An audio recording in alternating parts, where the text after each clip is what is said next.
प्रतिज्ञा coaching centre YouTube channel में आपका स्वागत है। आज हमारी क्लास छात्रा 9th की छात्रा अर्चना कुमारी जो कोशिका के बारे में विस्तार पूर्वक से समझाएगी। बताओ अर्चना कुमारी। कोशिका को अंग्रेजी में सेल कहा जाता है। जीव शरीर की रचनात्मक और क्रियात्मक इकाई को कोशिका कहते हैं। रचना के आधार पर कोशिका को दो भागों में बांटा गया है। पहला एक कोशिक जीव, दूसरा बहुकोशिक जीव।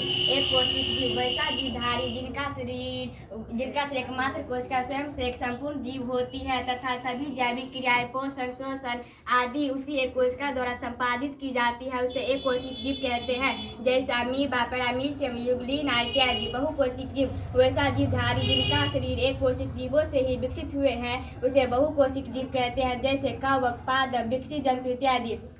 कोशिका में मुख्य रूप से 3 कार्य क्षेत्र होते हैं। पहला प्लाज्मा झिल्ली, दूसरा केंद्रक, तीसरा कोशिका द्रव्य।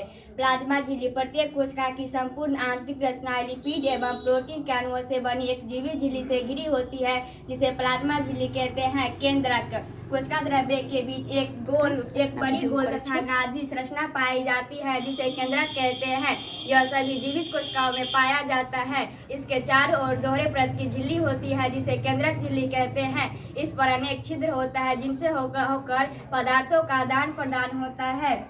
कोशिका द्रव्य प्लाज्मा झिल्ली के भीतर एक गाढ़ा, पारभासी तथा चिपचिपा द्रव्य पाया जाता है, जिन्हें कोशिका द्रव्य कहा जाता है। सभी कोशिकाएं इस द्रव्य में डूबे होते हैं। यह एक कोशिका से दूसरी कोशिका में तथा कोशिका के भीतर भी रासायनिक पदार्थों का वितरण करता है। धन्यवाद।